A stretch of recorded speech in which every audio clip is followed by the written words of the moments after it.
Bueno, nuestra idea de hoy era conducir esta mm, reunión anual para inversores de GRID, con la intención de hacer una especie de introducción de unos 10 minutos aproximadamente y contar un poco sobre la situación actual de los mercados. Y en particular me gustaría compartir así como tres enseñanzas que Charlie Munger, el socio de Warren Buffett, le enseñó a Warren Buffett de manera tal en que lo hizo el mejor inversor de la historia, tal como lo conocemos hoy. Y en particular Charlie Munger falleció la semana pasada, así que me pareció que por ahí esta oportunidad era ideal para conversar algunas de sus enseñanzas en lo que tiene que ver con las inversiones nuestras y del portafolio de Grid. Eh, lo que pasó en los mercados en los últimos 2 años es que los precios de las acciones subieron y bajaron, dando la sensación de que estamos en una especie de limbo. Esto tiene que ver con que en los últimos 2 años los inversores no se pudieron poner de acuerdo en cuál iba a ser el futuro de la economía de Estados Unidos.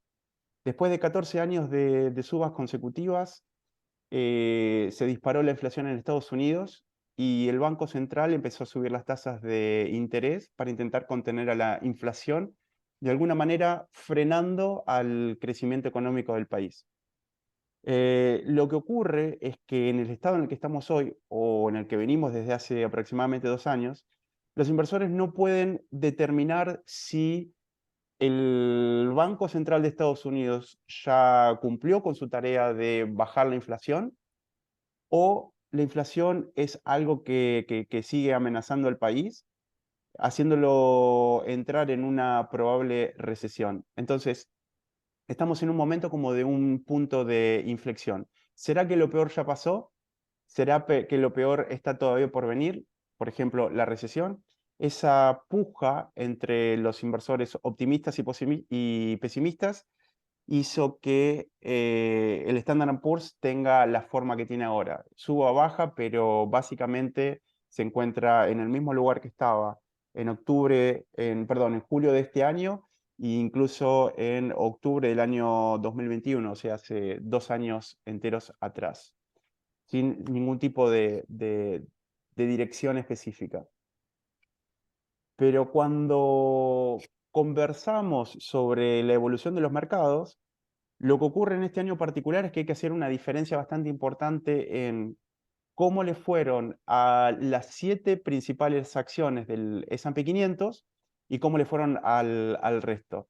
En particular, si uno analiza exclusivamente a las 7 principales acciones del S&P 500, que son Nvidia, Meta, Tesla, Amazon, Alphabet, Microsoft y Apple, lo que tenemos es que vienen creciendo hoy a un promedio acumulado no, perdón, ni promedio acumulado, sino a un total acumulado de un 50% en lo que va del año, casi completándose.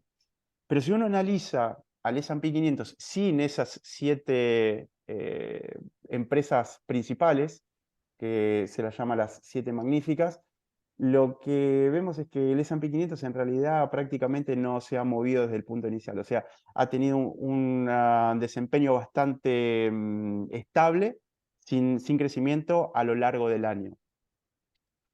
En nuestro caso particular, nosotros no somos fanáticos de invertir en las empresas más grandes del S&P 500. ¿Esto por qué? Porque las empresas más grandes en general no son esperadas a que crezcan mucho más rápido que el resto. Las empresas más grandes, si bien se consideran muy estables, también se consideran que son como grandes elefantes que se mueven de manera muy lenta. Por ejemplo, empresas como Facebook o como Google ya tienen aproximadamente más de 3.000 millones de usuarios, que es algo así como la mitad de la población mundial. Es muy difícil para ellos crecer muchísimo más en usuarios simplemente porque muchos más usuarios no existen, tienen de alguna manera agotado su mercado. Para una empresa mucho más chica es mucho más fácil crecer de 100 usuarios o 100 clientes a 1.000 clientes multiplicando su tamaño de clientes por 10 y haciendo que un inversor pueda, digamos, aprovechar subas de 10 veces su tamaño. Es muy difícil para empresas tan grandes como las 7 magníficas crecer 10 veces su tamaño, y esa es la razón por la cual nosotros no somos fanáticos de invertir en ese tipo de acciones, sino de acciones más chicas, que son en general las que tienen mayor potencial de crecimiento. Lo que pasó este año en particular, en el 2023, es que apareció la tecnología de la inteligencia artificial, haciendo que estas empresas grandes puedan venderles muchos más productos a la base de clientes que ya tenían de forma estable. Y esa es la razón por la cual los inversores se volcaron a las empresas más grandes, haciendo que haya una diferencia muy importante entre las 7 principales y las 493 restantes. En nuestro caso particular, acá incluyo una pantalla en donde muestro 4 empresas que forman hoy parte del portafolio de Grit. Estas son, la primera es Globant, la segunda es CrowdStrike, la tercera es Cloudflare y la última es Smartsheet. Todas estas empresas se consideran de alto potencial de crecimiento y son empresas relativamente chicas, van entre 1 y 10.000 millones de dólares de evaluación, es decir, bastante menos que el 10 o el 5% del tamaño que tienen las empresas más grandes del S&P 500. Ahora, estas empresas crecen a razón de un 20% en promedio anual en sus negocios. Por esa razón se las considera de alto potencial de crecimiento. Sin embargo, todas estas tienen algo en común. Los gráficos que están mostrados acá son gráficos sobre la evolución de los últimos 5 años en los precios de sus acciones. Y lo que tienen en común es que todas tienen una especie de forma de montaña con un pico en el centro, que ese pico coincidió con el momento en que se había disparado la inflación en Estados Unidos. Esto fue en el segundo semestre del 2021, y fue ahí cuando la Reserva Federal empezó a subir las tasas de interés, que termina provocando que los precios de las acciones en general empiecen a disminuir. Entonces, mientras los precios de las acciones, esta que estamos viendo en pantalla, disminuían, los negocios seguían creciendo sin problema. Podemos decir que los precios de estas acciones no reflejan lo bien que le estuvieron yendo a los negocios de las respectivas empresas durante estos 5 años que estamos ahí viendo en pantalla. Lo que se ve es que después del pico, hubo una especie de caída fuerte, y a principios de este año algunos de los precios empezaron a rebotar. Después del último informe del fondo que nosotros mandamos en noviembre, es decir, hace poco más de una semana atrás, algunos inversores nos escribieron con un buen feedback, con buenos comentarios, porque en los últimos 2 trimestres el valor del fondo creció aproximadamente en un 10% acumulado. Los comentarios para nosotros no terminaron siendo lo más efectivo o lo más importante, porque en primer lugar, nosotros no fuimos los responsables de que los precios de las acciones de nuestra cartera hayan subido un 10% en los últimos 2 trimestres. Eso tiene mucho que ver otra vez con la oferta y la demanda de las acciones en el mercado. Nuestro foco está puesto más que nada en otro aspecto que coincide con que es el menos observado por los inversores. Y tiene que ver con que nuestro portafolio compuesto por empresas de alto potencial, si nosotros lo hubiéramos tenido desde hace 2 años, nuestro portafolio hubiese tenido una pérdida de aproximadamente un 50% en los últimos 2 años que pasaron, es decir, desde mediados de 2021 hasta el primer trimestre del 2023. Desde mediados del 2021, nosotros teníamos la sensación de que los mercados habían alcanzado su pico, de que los precios de las acciones estaban ya demasiado caras como para tenerlas en cartera y tomamos la decisión de vender gran parte de las acciones del portafolio y simplemente no hacer nada. Tomar una actitud defensiva y esperar hasta que los precios de las acciones bajen, hasta alcanzar un punto que sea mucho más favorable para nosotros como inversores. Si uno hubiera tenido, por ejemplo, $100 invertido en este portafolio ficticio hace 2 años atrás, para principios del 2023, ese portafolio se hubiera reducido en un 50%, hubiese quedado en 50, y un rebote del 10% hubiera hecho que el precio del portafolio hoy esté en 45, ¿verdad? En 55, que implicaría algo así como tener acumulada hoy una pérdida de un 45%. Nosotros no tuvimos esa pérdida del 45% y esa es la parte más importante, digamos, el punto en que a nosotros siempre nos interesa destacar, es aquello que no perdimos, no solamente lo que se pudo haber ganado en 2 trimestres, sino en todo lo que no perdimos. Es muy importante la diferencia entre haber ganado un 10% después de haber perdido un 50%, que después de no haber perdido absolutamente nada. Así que nosotros tratamos de no poner foco en el corto plazo, sino en no tomar aquellas decisiones que podrían haber terminado en pérdidas para nuestro portafolio.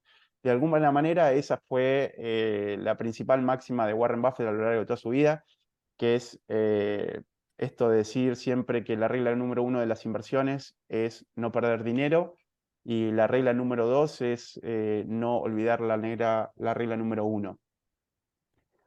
Y en relación a Buffett, bueno, la semana pasada murió Charlie Munger. Nosotros a lo largo de estos últimos años estuvimos mucho escribiendo sobre las enseñanzas de Charlie Munger eh, como inversor, pero básicamente su principal aporte para nosotros estuvo como copiloto de la empresa de inversiones más importantes de la historia, que es Berkshire Hathaway. Entonces, aprovechando, digamos, este evento y que la mayoría de los inversores del mundo, digamos, lo tomaron como oportunidad para recordar las enseñanzas de Munger, la idea de hoy era simplemente hacer hincapié en 3 aspectos fundamentales de lo que Charlie Munger le enseñó a Warren Buffett, logrando que Warren Buffett se convierta en el mejor inversor de la historia tal como lo conocemos hoy. Esto de que Munger le enseñó a Buffett estas características es algo reconocido por el propio Buffett y por eso me pareció importante tomarlo para nosotros como enseñanzas para nuestro propio portafolio.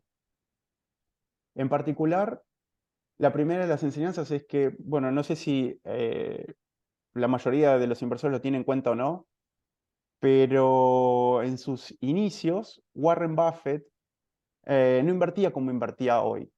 Warren Buffett en sus inicios lo que hacía era buscar empresas que estén extremadamente baratas y tratar de venderlas un tiempo después a un precio superior. Esto es lo que se conoce como trading, básicamente. Sí, Buffett hacía un poco esto en sus inicios. A él nunca le importaba la calidad de la empresa. Él lo que hacía era analizar los balances, detectar cuál era el valor. Si él consideraba que la empresa valía 10 o las acciones de la empresa valían 10 y él conseguía comprarlas a, digamos, 3, no importa, dólares, pesos, lo que fuera para el ejemplo, ¿no? Él las compraba y un tiempo después las llegaba a vender a 8, por ejemplo. Él sacaba una diferencia aún cuando estaba comprando algo que no era de buena calidad y la estaba vendiendo incluso a precio de descuento a otra persona. De alguna manera, en mis propias palabras, es como que Buffett era un buscador de baratijas. Esa persona que por ahí entra a una tienda, encuentra productos que ya nadie quiere, a él no le importaba. Lo único que le importaba era comprarlo muchísimo, pero muchísimo más barato de lo que valía para después venderlo a algún otro un poco más caro. El principal aporte de Charlie Munger en esta estrategia fue decirle a Buffett que convenía mirar la calidad de las empresas que estaba comprando, convenía mirar cuál era el futuro de estas empresas, tratar de no hacer trading en el corto plazo, sino comprar empresas que estén, que sean de mucho mejor calidad, pero estén un poco baratas. No era necesario comprar una empresa que esté a 10 y comprarla a 3, sino podía comprar una empresa que él la valore a 10 y comprarla a 5, a 6, es decir, con un descuento de un 40-50%. Pero lo básico no era enfocarse en el descuento, sino enfocarse en la calidad y después mantenerla esa por todo el tiempo que fuera posible. Uno de esos casos fue, por ejemplo, cuando en el 87 las acciones de Coca-Cola, que era una empresa excelente y de muy buena calidad, Warren Buffett las encontró al precio de descuento. Esto fue después de que se produjo un shock tremendo en los mercados, en el que cayeron cerca de un 25% en un día. Esa fue la oportunidad de Buffett para comprar acciones de una empresa de excelentísima calidad y después mantenerlas hasta el día de hoy. Hasta el día de hoy llevamos varias décadas de ese evento en el que Buffett compró acciones de Coca-Cola y Buffett sigue sin vender absolutamente ninguna de las acciones que compró por entonces. Esto fue en el 87 y en el 88. El segundo concepto que Charlie Munger pudo transmitirle a Buffett es el tema de poner foco como principal característica, mucho más que tener una diversificación. Buffett en su momento seguía un poco las enseñanzas de Ben Graham, que lo que recomendaba permanentemente era armar una cartera diversificada de acciones que uno haya comprado a un precio de descuento respecto de lo que valía en el mercado. Y lo que en lo que Munger puso hincapié es en el hecho de decir, mira, cuando encuentres una empresa que sea de muy buena calidad y la puedas encontrar o a un precio de descuento, no necesito un descuento enorme, pero un precio de descuento razonable, pone todo el dinero ahí. Pone todo el dinero ahí porque es la única forma de ganarle a los mercados. No vas a encontrar oportunidades como esa todos los días. Así que cuando encuentres una, es mucho más recomendable poner la mayor parte de tu cartera en esas poquitas oportunidades. Em, de hecho, Warren Buffett hizo esto unos años más tarde, cuando las acciones de American Express cayeron nuevamente por el piso luego de un escándalo que tuvo la compañía. Era una compañía de muchísima calidad y lo que hizo Warren Buffett fue poner más del 40% de su portafolio en una única empresa. Hubo casos en donde han llegado a poner hasta el 75% de su cartera en una única empresa en la cual ellos creían que tenían una oportunidad excelente. Si no me equivoco, uno de esos casos fue el Washington Post en el año 72, 73, 74. Durante esos años, Warren Buffett estuvo comprando acciones y tuvieron un peso muy, pero muy importante en el portafolio. De alguna manera, lo que siempre dice Charlie Munger es que el sentido de las inversiones es encontrar ocasiones en las cuales no tenga sentido diversificar. O sea que donde las oportunidades estén tan buenas, donde te sientas cómodo poner todo tu dinero en esa buena oportunidad. Y en relación con los dos puntos anteriores, cuando uno compra una acción para mantenerlo durante varias décadas, uno tiene que poder desarrollar también la virtud de la paciencia. Cuando uno compra para hacer trading, uno lo que espera son algunas semanas o meses para vender las acciones. Uno no necesita demasiada paciencia. Ahora, cuando uno compra una empresa de alto potencial, necesita darle tiempo a la empresa para que la empresa desarrolle ese potencial. Eso significa que uno mismo tiene que cambiar de alguna manera sus características, su forma de invertir, su forma de mirar las inversiones a futuro. Y eso significa que por mucho tiempo a veces es conveniente no hacer nada. Es decir, las inversiones no tienen que ver con andar tomando decisiones semana a semana o mes a mes, sino que a veces tiene que ver con encontrar una empresa de altísima calidad, a poner mucho foco en ella, que significa poner gran parte de la cartera de inversión en esa empresa particular, y después tener la paciencia suficiente para que la empresa desarrolle aquel potencial que prometía en su momento.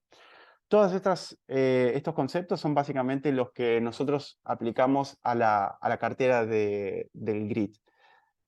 Y es básicamente lo que nosotros intentamos transmitir en cada uno de los newsletters semanales o en cada uno de los reportes. Esta era mi manera hoy de hacer una introducción a lo que fueron los conceptos que venimos aplicando desde el 2016, cuando abrimos la cartera del GRID por primera vez, y es lo que vamos a seguir aplicando en el futuro, y es importantísimo que todos los inversores estén alineados con estos mismos conceptos, ¿no? Así que bueno, esa era la idea de la introducción, y a partir de ahora nos quedamos para hacer las conversaciones con las dudas e inquietudes que hayan quedado pendientes.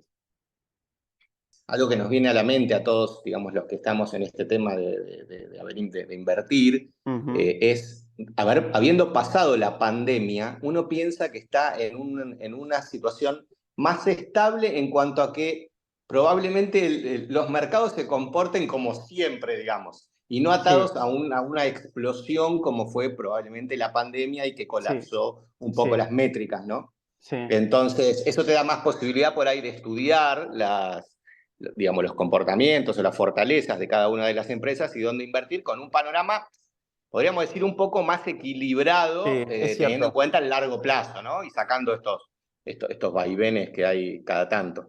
es cierto, es exactamente como vos decís. Más de una vez, una de las cosas que nosotros comentábamos es que los mercados se comportan de manera racional y previsible el 80% del tiempo, pero hay un 20% que es pura incertidumbre, que es puro vaivén, y donde en realidad los precios de las acciones toman una dirección absolutamente impredecible, ¿no? Y en esas situaciones es mucho más prudente irse del mercado que estar invertido y arriesgar su propio dinero.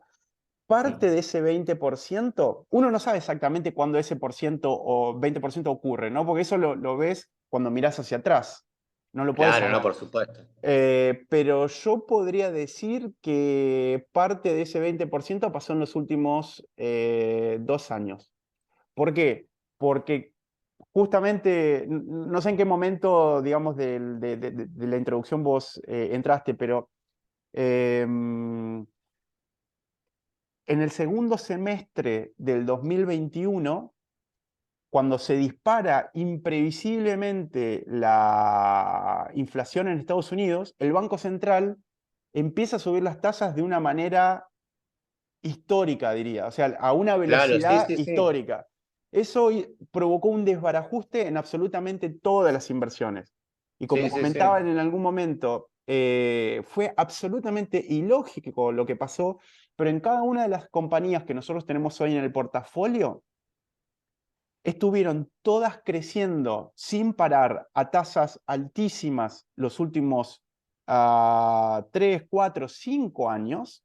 Cuando digo crecimiento, en este caso me estoy refiriendo a los niveles de facturación, en la Sí, sí, cantidad de sí. clientes del negocio, las ganancias, etcétera. Pero en los últimos 2 años las acciones caían. Es increíble lo que pasó. Es absolutamente irracional lo que pasó.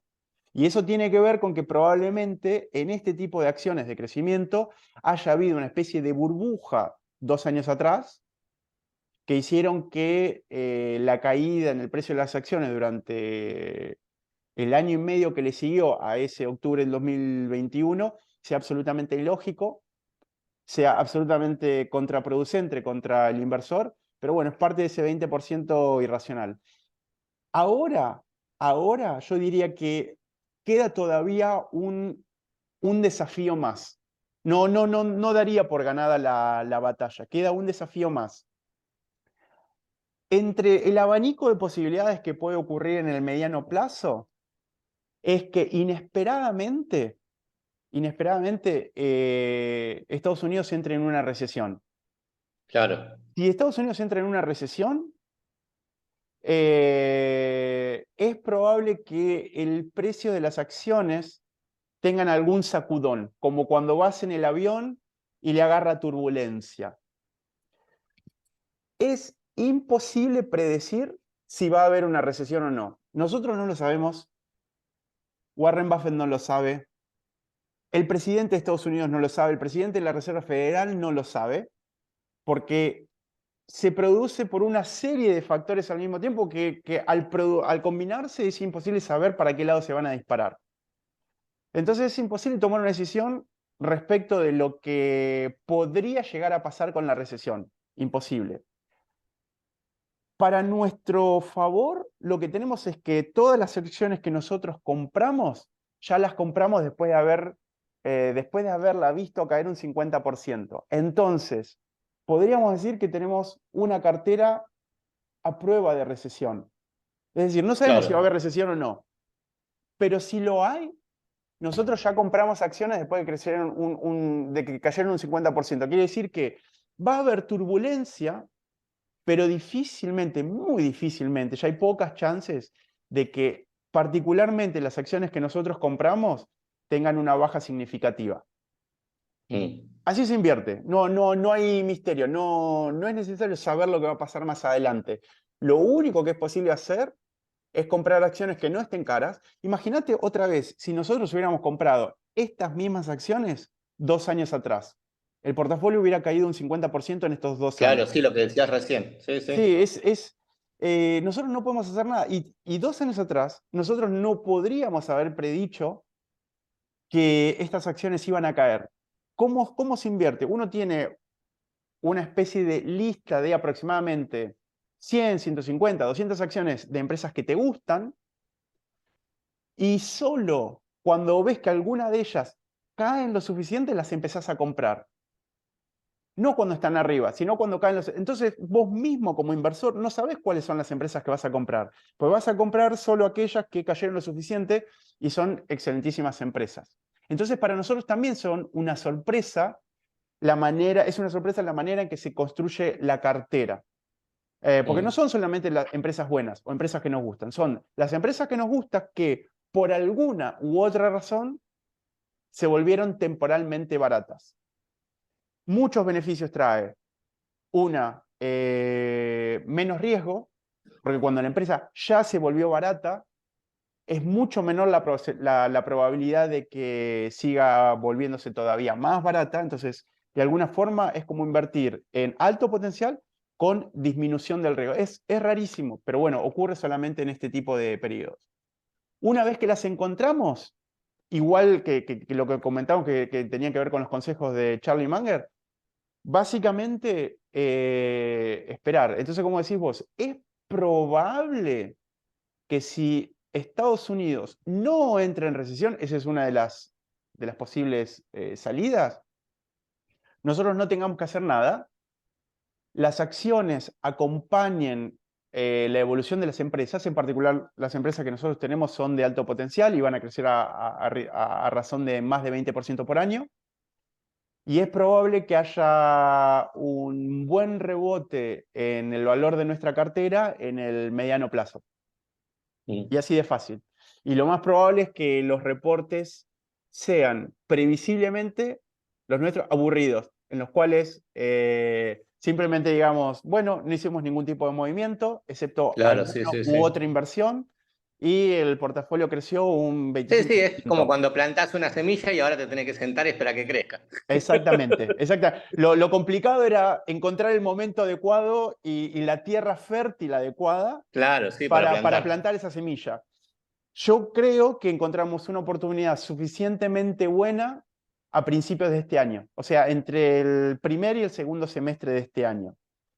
De ahí en más, Pero, ya es esperar a que crezca y tiene que ver con eso, con esa analogía que vos decís. Las inversiones tiene que ver con encontrar el momento adecuado y después simplemente dejar a que ellas mismas desarrollen el potencial que prometían. Nuestro trabajo en ese sentido ya está hecho. Nosotros no vamos a ser los causantes de que Google o Globant crezcan más o menos rápido. Nosotros ya lo encontramos a un buen precio y son empresas excelentes para mantener por la próxima década.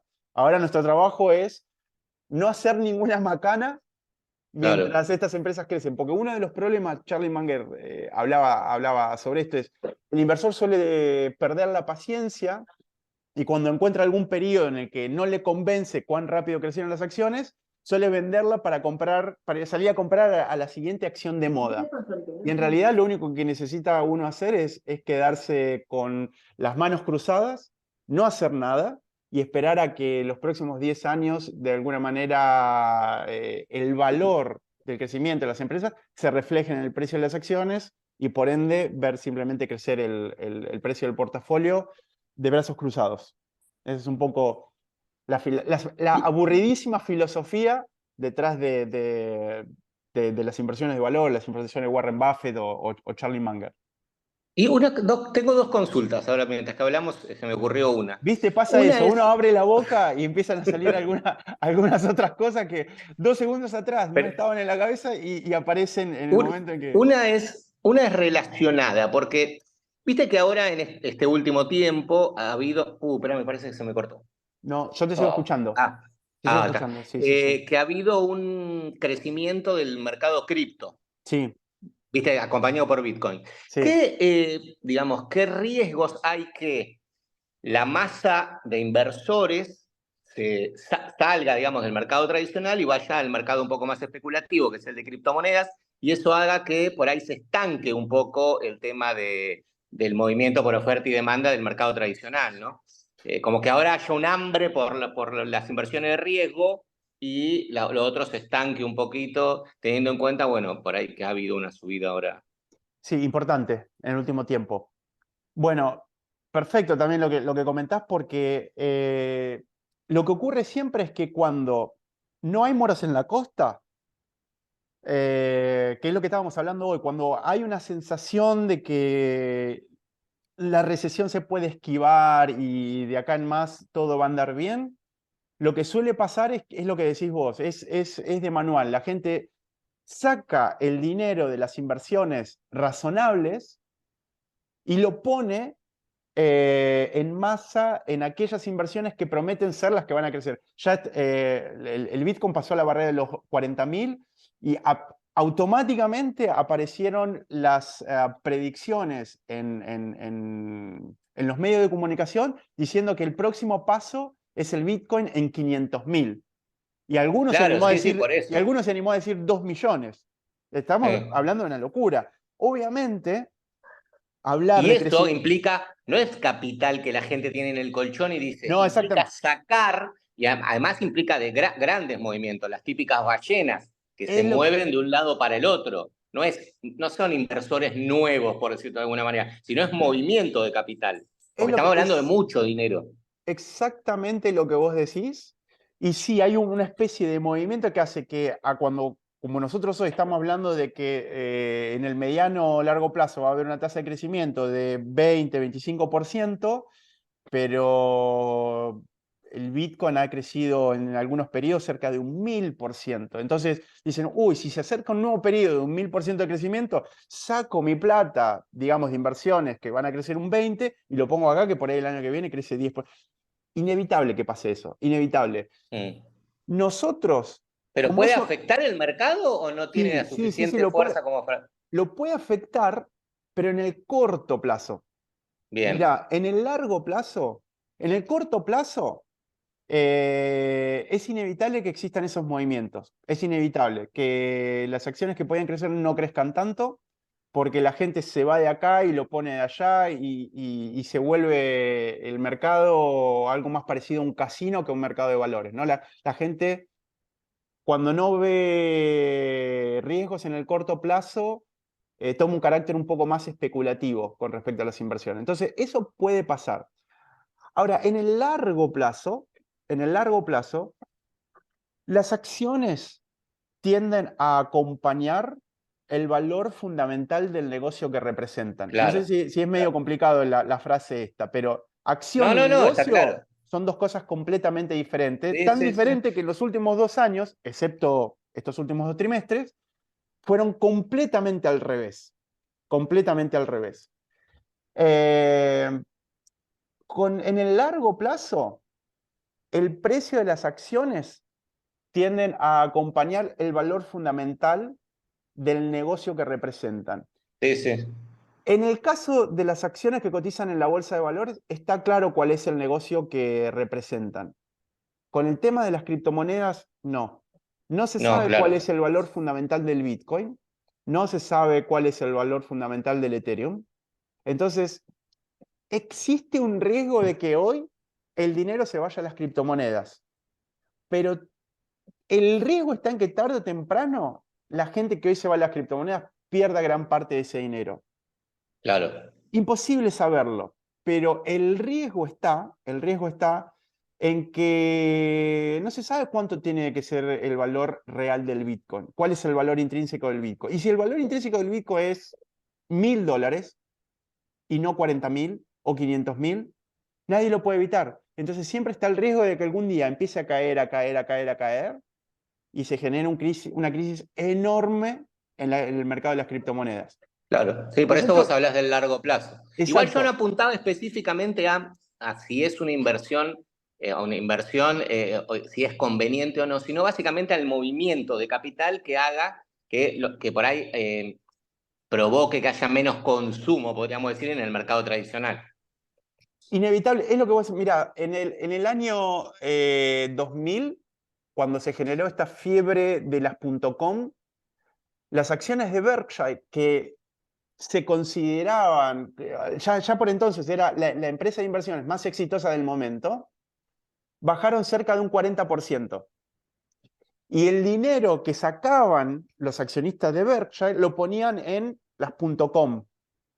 Claro, Para nosotros es historia antigua porque vos y yo tenemos la misma edad y en ese momento éramos dos adolescentes crecidos nada más, ¿no? Pero los que ya estaban activamente en el mercado invirtiendo, sacaban su dinero de inversiones como Berkshire, las acciones bajaron a pesar de que el negocio de Berkshire crecía y las ponían en las acciones .com. Un año más tarde, el Nasdaq, que de alguna manera es el índice de las empresas tecnológicas, cayó tecnológica. Sí, sí. tecnológico, ¿no? Cerca de un 90% en cuestión de 80%, perdón, en cuestión de 2 años y medio, y las acciones de Berkshire tomaron el valor del negocio que representaban. Crecieron cerca de un 40-50% en cuestión de un año. Entonces, en el corto plazo, están los movimientos que vos comentás. En el largo plazo, las acciones tecnológicas que no generaban dinero terminaron cayendo y las acciones de las empresas que sí generaban dinero, como Berkshire, terminaron subiendo. De alguna forma se hizo Claro, justicia, pero en el largo plazo, en el corto puede pasar lo que vos decís, que algunas de estas acciones que nosotros estamos hablando no vean un crecimiento fuerte y en el largo plazo se haga justicia. Estos descalces de corto y largo plazo pueden durar un año, pueden durar 2, no duran 5, no duran 10. Son descalces de corto plazo. Pero sí, es buenísimo lo que decís. José quería, sí, me parece, hacer una pregunta. Me bancás que le sí, preguntamos qué sí. decía él y vos tenías otra, pero eh, no sé si José podés... Ahora, ahí estoy, a ver, Sí. porque no sé por qué estoy sin cámara No importa. y... Lo Ah, importante es que yo, bueno, yo, yo pueda mostrarme mientras está, digamos, está bien, está bien. Bueno, no, no, no, me pareció muy interesante. Claro que como el Bitcoin no tiene un elemento subyacente detrás, no sabes qué vende el Bitcoin, no, ¿no? no También sabes tenés, no cuál es sabes qué el hay valor atrás. correcto, intrínseco se le dice. Claro. Entonces, si algún día te baja un 80%, vos decís, ¿y habrá terminado? ¿O tiene que bajar Claro. todavía un poco más? Haciendo que, bueno, pueda caer eso en pánico el mercado cripto. Lo Ya que yo no pasó. recuerdo Sí, qué filósofo decía que a largo plazo vamos a estar todos muertos también. Y yo, mira, sí, yo escuchaba atentamente cuando hablabas de Munger, ¿no? Creo que se sí, llama Manger, Charlie Munger. Que, claro, se murió a los 99 años sí. y sin vender coca, ¿no? No tomó ganancia, pobre. Es que Entonces yo digo, ¿no? Haber hecho ah, ese está, negocio está, gigante, decís. Entonces ahí yo filosóficamente un poquito digo, bueno, ¿para qué también, no? El subyacente en este caso, del de los inversores, no sé, del de todos, hablo del mío, es poder algún día disfrutar de la toma de ganancias también. excelente No tanto pregunta. en el largo plazo. Excelente pregunta, porque en realidad tiene que ver con para qué invertimos, ¿no? Claro. Trato de hacerlo cortita. Esto da, o sea, la respuesta a esta pregunta particular da para hablarlo horas y horas y horas. Y a mí me ha desvelado muchísimo durante varios años entender cuándo termina este juego, ¿no? Y lo cierto es que Charlie Munger, Warren Buffett, no invierten para tener dinero para gastar. Ellos ya hace mucho tiempo, tienen mucho más dinero que el que podrían llegar a gastar en toda su vida.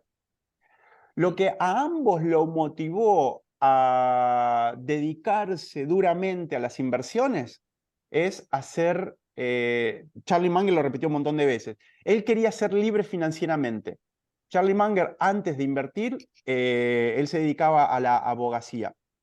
Y él soñaba que no quería hasta el final de su vida ser abogado.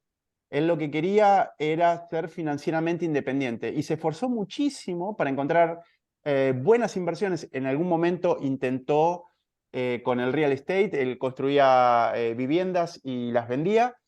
Y ahí fue Buffett que lo convenció que diga, ¿para qué estás perdiendo tu tiempo si en realidad vos tenés una inteligencia que te permite comprar acciones y conseguir muchísima mejor ganancia? Y ahí se terminó Munger convirtiendo en inversor puro en empresas y él lo que quería ser libre.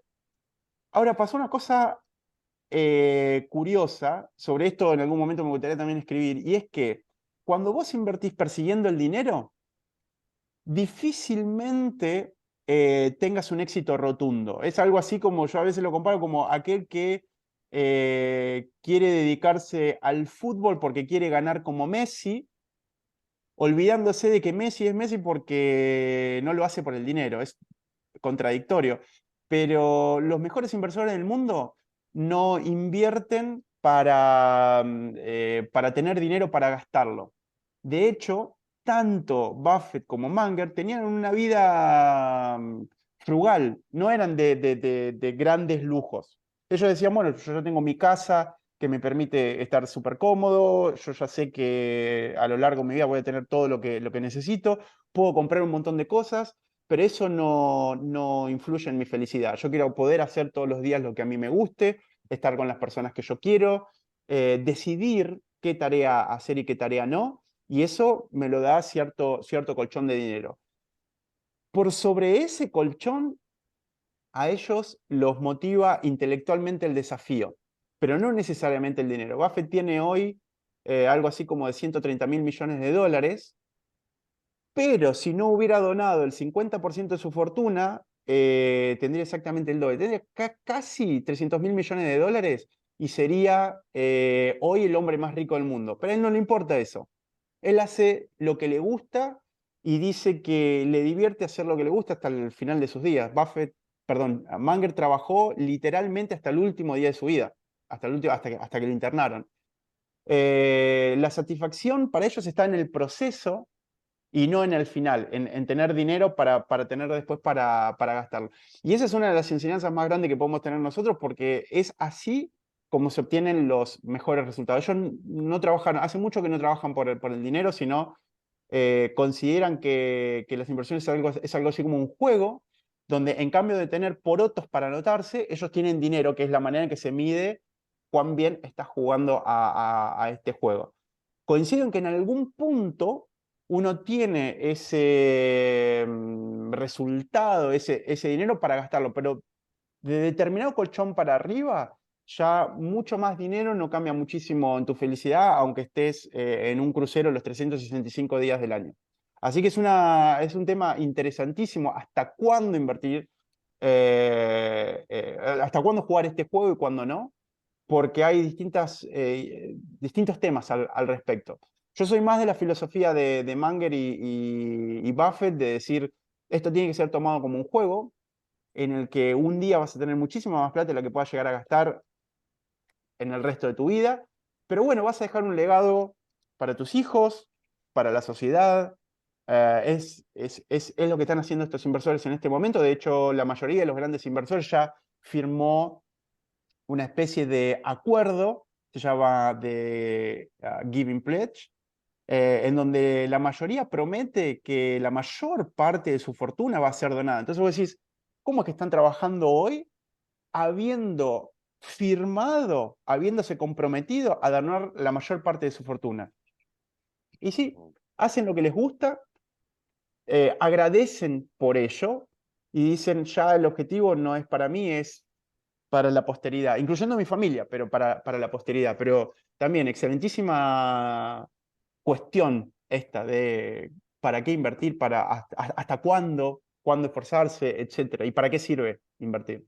Bueno, pues yo tengo unos años más, entonces yo ya veo, ya, viste, la vida dicen son 3 días, ya pasaron 2, y en el caso mío, Ok. entonces ya lo que sería toma, y me gusta ir tomando ganancia, Sí, sí, sí, tener sí, un sí. capital, el tener el capital y ir sacando los intereses. Para ir disfrutándolo, porque no tengo el caso no vivo el caso de ellos, ¿no? Sí, sí, sí, es cierto, es cierto, es cierto. Y ni Es cierto. tampoco vivo en el país de ellos, ¿no? Que la estabilidad Bueno, de es... todas formas, una de las cosas buenas, y perdón que este tema es medio tangencial, pero uno no vive en el país de ellos, pero hoy por hoy tenemos la posibilidad de invertir en el país de ellos. Eso es una oportunidad que tal vez hace 40 años no estaba, o por lo menos no para la mayoría de la gente. Y en segundo lugar, en los últimos años, en Argentina, Argentina fue un paraíso para aquellas personas que tenían inversiones en el exterior en dólares, porque el dólar se apreció o el peso se devaluó a una tasa mucho más rápida que la inflación, así que aquel que tenía desde hace 5, 6, 7, 8 años atrás inversiones en dólares, incluso sin haber tenido un rendimiento extraordinario, hizo ya una diferencia extraordinaria. Yo me acuerdo, siempre doy el mismo caso, que en el 2018, para ser preciso, un familiar alquiló un departamento en la ciudad de La Plata a un valor en ese momento de $1.000 por mes. 2008 a esta parte, no pasaron tantos años, ese departamento hoy, habiéndose el alquiler ajustado por inflación, Vale mucho vale menos. menos de $200 por mes. Es cierto, sí. En nada más que 5 años. Nada más. Este es un caso concreto que yo te lo puedo comentar de cerca, estoy en los Sí, sí, números. sí. En ese momento es un departamento en el centro de la ciudad de La Plata, 90 metros cuadrados, $1.000 redondos. 5 años después, $200 redondos. Entonces, el que tenía dólares y gasta en pesos, vivió una especie de paraíso fenomenal en ese caso. El que ganó en Sí, pesos sí. no, pero el que ahorró en dólares sí. Y el que invirtió en dólares es otra cosa. Aun cuando la tasa de crecimiento en dólares fue baja, la diferencia que hizo en la conversión a pesos fue abismal, abismal. Así que bueno, Sí, eso yo es recuerdo, otro tema para discutirse.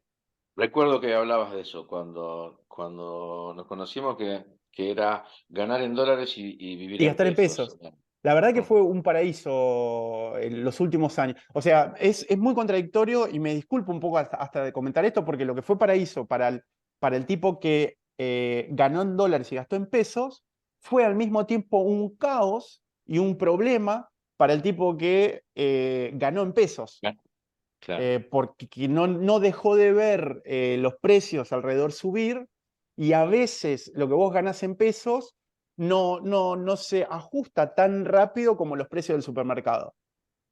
pero para el que tuvo la otra combinación fue igualmente positiva como para la mayoría de la gente fue una situación negativa, ¿no? Pero sí, han sucedido cosas extraordinarias en el último tiempo. Perfecto, Lea, perfecto. vos te habías quedado con algo, ¿no? Sí. No, la pregunta básicamente, que no sé si la comentaron ya, pero por lo menos yo no la escuché, es un tema que ha, digamos, sido parte de varios de los informes, que tiene que ver con las inversiones en empresas que están trabajando en inteligencia artificial. Sí. Cómo, digamos, bien cuáles son los proyectos y cómo se estudia ese caso siendo tan nuevo y no pudiendo básicamente estudiar el antecedente de la empresa porque son trabajos de hace muy poquito tiempo. Entonces, básicamente entiendo que se estudia la fortaleza completa de la empresa en otros negocios y el potencial que puede tener. No la Sí. experiencia en este campo porque es relativamente nuevo. Entonces, quería ver bien en qué se estaba viendo. Otra vez, genial la pregunta. Y acá hay una respuesta en dos partes. Una que es una respuesta en términos políticos, digamos, políticamente correcta, y hay otra que es una respuesta cortita que simplifica la mirada. Te hago las dos para que la tengas en cuenta. A la pesca. Sí, algo así es. Sí, sí, sí, algo así es. ¿Qué ocurre? Realmente lo de la inteligencia artificial es algo que Va a produjo ser una especie. disruptivo, ese es Sí, el sí, tema, no, ¿viste? ya es, ya es. Claro. Lo que hizo ahora a fines de noviembre se cumplió apenas un año de la aparición de ChatGPT. Y la verdad que lo que cambiaron las empresas en el último año solamente por la promesa fue terrible. Y las cosas que se están viendo en este momento, a la velocidad que avanza la inteligencia artificial, es un cambio de esas revoluciones que se producen una vez cada 20, 30, 40 años. Es una locura lo que está pasando. Por supuesto, algunos ni siquiera la están viendo y otros ya se están agarrando la cabeza porque no pueden creer todo lo que está pasando. Nosotros la agarramos bien de entrada. De hecho, nos agarró bien parados porque producto de que en los últimos años nosotros considerábamos que los mercados estaban caros, nosotros fuimos guardando dinero, ¿no? En los últimos años. Sí, era aburrido, pero bueno, el mercado nos llevó a eso. Era momento de ser prudente y guardar dinero y no de andar gastando porque los precios estaban demasiado caros en ese momento. Y justo cuando empiezan a bajar, justo cuando nosotros teníamos dinero en las manos, aparece la inteligencia artificial, que promete ser la gran revolución de la próxima década. Ni siquiera te hablo del año que viene, de todo lo que viene. Es imposible saber cuál de las empresas va a ser la más exitosa en este campo. Incluso cuando la inteligencia artificial sea exitosa, puede haber muchas empresas que no lo sean, que imaginen un producto que todo el mundo va a demandar y resulta que dentro de un año no lo quiere nadie. Asumieron que eso era lo que se iba a querer, pero con esta dinámica resulta que dentro de un año este producto no se demanda. Es muy, muy, muy complicado predecir en cuál empresa invertir. Lo que uno puede hacer es jugar a la chance. Y así es un poco la respuesta corta. Es decir, vos no sabes exactamente cuáles son las empresas que más éxito van a tener, pero podés invertir en una cartera de 10 empresas que tengan excelentísimos fundadores, que tengan proyectos razonablemente buenos y de muy alto potencial, y asumir que va a haber un 50% de esos proyectos que no van a funcionar. Sin embargo, de los proyectos restantes, seguramente tengas altas chances de que vas a encontrar uno o dos que se puedan llegar a convertir en la próxima Google de la inteligencia artificial. Si vos conseguís solamente uno, ya está. es todo lo que necesitabas para hacer la gran diferencia. Entonces, la respuesta corta es así. Es muy complicado, a diferencia de lo que ocurre con el portafolio de nuestro portafolio que cotiza en la bolsa de valores, estudiar un historial y esperar que las acciones se pongan baratas y ahí comprarlos. Porque en el caso de las startups de inteligencia artificial, recién crecen. Pero si las elegimos en Estados Unidos, en Silicon Valley, con emprendedores bien conectados, competentes, honestos y con proyectos razonablemente viables y de alto potencial, aumentamos muchísimo, pero muchísimo las chances de que tengamos entre ese portfolio alguna empresa que sea una especie de nave espacial en cuanto a de cohete a la luna en cuanto a los rendimientos de la cartera. Por esa Claro. razón, en particular para estas empresas relacionadas con la inteligencia artificial, decidimos hacerlo a través de un socio que ya se encuentra en Silicon Valley, que ya se encuentra con casos exitosos de haber tenido la posibilidad de invertir en startups exitosas, con el mismo sistema, sin haber tenido la posibilidad de predecir cuál va a ser la mejor, simplemente de elegir una cartera de muy buenas empresas, de muy buena calidad, de muy alto potencial, y haber tenido la suerte de tener un par de ellas que les fue excelentemente bien. Una de ellas es Coinbase, otra es Instacart, que acaba de salir a cotizar hace unos días en la bolsa de valores con un valor de cerca de 10.000 millones de dólares. Y algunos casos más muy interesantes y decir, bueno, nosotros hoy no tenemos el historial que tienen ellos y los contactos que tienen de ellos para estar en el centro del mundo donde se están gestando las startups de inteligencia artificial, en donde son fundadas por los egresados de Stanford y del MIT, que son los mejores fundadores del mundo. Pero ellos sí, nos permiten estar con ellos y esa es un poco nuestra forma de participar. No creo que exista otra oportunidad en el mundo de participar como en el caso de ellos. Pero cuando vos te Básicamente, referís a un asociado, ¿te referís a un asesor o te referís no, a es participar a participar. económicamente en un porcentaje dentro de la inversión? Exactamente. Es a Claro, participar económicamente en un porcentaje de las inversiones que ellos hicieran. No es asesor, es directamente ustedes vayan armando el portafolio y permítanos a nosotros ser parte de ello. claro, perfecto.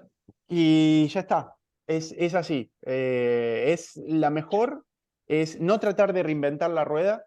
No creo, o por lo menos creo que las chances de que la próxima gran empresa de inteligencia artificial crezca en Latinoamérica, que es donde nosotros tenemos nuestro mayor cantidad de contactos, es bastante más chica y Y es sí. probable que el potencial sea bastante más menor que de una empresa nacida en Silicon Valley, por Claro, no, ejemplo. no, te entiendo perfectamente. Bien, Y bien. es eso nuestro paso. Yo creo que lo mejor que hicimos es eso, es confiar a asociarnos con un grupo de gente, de inversores que tiene esa experiencia particular, en un momento muy particular de la historia, en un lugar muy particular del mundo, a que simplemente nos permitan participar en las mismas Bien, condiciones que ellos. Y esa fue un claro. poco nuestra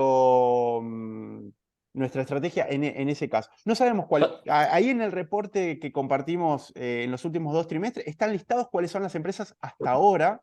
Van a haber son todas más. startups. Son todas startups. Son todas empresas que Bien, tienen como máximo un año desde que fueron creadas desde cero.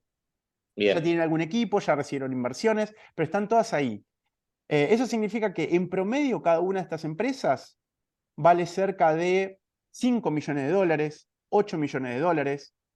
Imagínate, imagínate la diferencia que haces si una, dos o tres de estas empresas, Sí, pasa a valer 10.000. 10.000 millones de dólares. Sí, sí, sí. Por eso es muy importante este concepto. Que se mueran el 50-60%, que en realidad eso es parte de la estadística, no es un número que tiro al azar, es parte de la Sí, estadística sí, sí, te de muerte entiendo. temprana de las startups. Pero con el hecho de que sean startups con menos de un año de vida, la garantía nuestra es que estas empresas valen entre 5 y 10 millones de dólares. Imagínate si valen 10 millones, 10.000 millones, como es el caso de Instacart, o 30.000 millones, como el caso de Coinbase.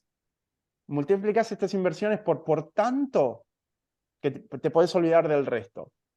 Bueno, eso es un Sebastián, poco lo que estamos dijiste Cuenta de la haciendo. Luna, dijiste, me acordé de Satellogic. Sí, Yo no lo vi. ¿Tienen ahí? nosotros no invertimos eh, en Satellogic. no, está bien, eso No, quería saber. no es parte de nuestro portafolio. Es parte del portafolio de otros inversores de Latinoamérica. No invertimos. Y otra vez, imagínate la diferencia entre haber invertido en Satellogic o en SpaceX. Estamos hablando de algo así como de un potencial de crecimiento de 100, 200 veces entre una empresa y la otra. Lo que estamos haciendo ahora es invertir en la próxima SpaceX, me está hablando de la empresa de Elon Musk, ¿no? La empresa Sí. de exploración espacial de Elon Musk. Lo que estamos haciendo ahora con estas inversiones es tener la chance de participar eventualmente en la SpaceX de Estados Unidos más que en la Satellogic de Latinoamérica. Un poco hemos cambiado el foco en ese sentido, creemos que el mayor potencial está ahí en Estados Unidos, con la Ok. inteligencia artificial. Y esa es un poco nuestra apuesta actual y sobre eso consultaba Leandro recién. Pero otra vez, es buenísima la consulta y yo creo que pocos tienen la chance que tenemos nosotros. Las inversiones en las cuales estamos participando nosotros no están abiertas al inversor individual. El inversor individual tiene hoy por hoy poquísimas, pero poquísimas chances de que le dé el lugar de participar de esta revolución de una manera seria, de una manera razonable. Ni siquiera llegaron estas oportunidades al inversor individual y cuando lleguen van a llegar con los restos, es decir, con los que los inversores institucionales no quisieron. Dijeron, bueno, dáselo a los perros, dáselo a los inversores individuales. Así que tenemos hoy una Ok. oportunidad bastante buena. Me encantaría Sí, saber cómo sigue creciendo esta empresa en los próximos años. Sí, Leandro, me quedé. particularmente a mí me entusiasma mucho esto porque entiendo que es algo que va a crecer exponencialmente Sin duda. y la posibilidad de que alguna de estas empresas salga a cotizar podría ser en el mediano plazo más que largo plazo. Sí, Pero bueno, todo va a depender del resultado de sus proyectos, obviamente. Pero si alguno totalmente. la pega, de acá a 30 años, para ahí es un horizonte muy largo, pero por ahí, como decís vos, en 5 o 6 años puede tener otro tipo de final. Mira, cuando se dio la revolución de Internet a mediados de los 90, Amazon se creó en el año 1990 ya me perdí, 94, 95, y si no me equivoco, 3, 4 años después ya salió a cotizar a la bolsa de valores. Y por supuesto, fue una diferencia enorme para los que entraron en startup. Sin embargo, cuando la empresa ya estaba en la bolsa de valores, Amazon siguió creciendo y creciendo y creciendo y creciendo. Y hoy Amazon vale más de $1 billón. Quiere decir que, Mm. sí, el periodo más rápido en el que Amazon creció, o sea, el periodo en el que Amazon creció de manera más rápida, fue por supuesto en esos primeros años, hasta que apareció en la bolsa de valores. Cuando apareció en la bolsa de valores, se dio un fenómeno bastante loco, que es que coincidió, enseguida se produjo la crisis.com y las acciones de Amazon bajaron un montón, las acciones, pero el negocio siguió creciendo y creciendo y creciendo. Y quien tuvo la posibilidad de esperarlo, desde que Amazon se fundó a lo que vale hoy, incluso con 22 años en la bolsa de valores, es infernal, como decís vos, es exponencial. Y esa es la razón por la cual Jeff Bezos es el segundo hombre más rico del mundo. Es el que arrancó primero. El tipo todavía podemos decir, no es un hombre que está en edad de retirarse, ni mucho menos, anda por los 60 y Claro. algo, y sin embargo es un tipo que tiene mucho más de 100.000 millones de dólares. Y tiene toda la vida por delante, Perfecto. anda de novio, anda viajando por el mundo con la nueva novia, ya no es el CEO de Amazon, está dedicado a los proyectos personales y su patrimonio sigue creciendo y sigue creciendo de una manera alocada.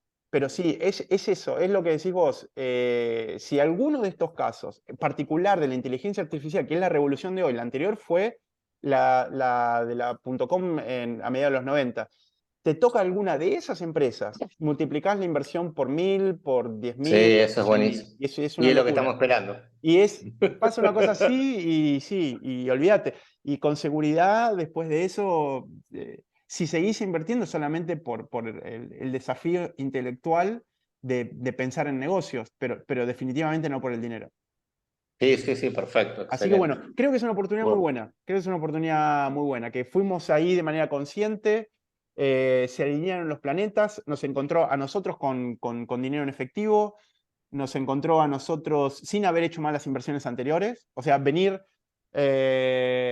bien, y apareció esto en el momento más inesperado. Y nada, sí que es un placer para mí que hayamos podido nada, charlar un poquito de estos temas, que aparezcan cosas que dan pie a charlar esto tan interesante. Y después en estos días mando el video. dale, perfecto. Bueno, Bueno, bueno. gracias por Un estar, abrazo un grande. abrazo y buen año, buen fin Bueno, de año.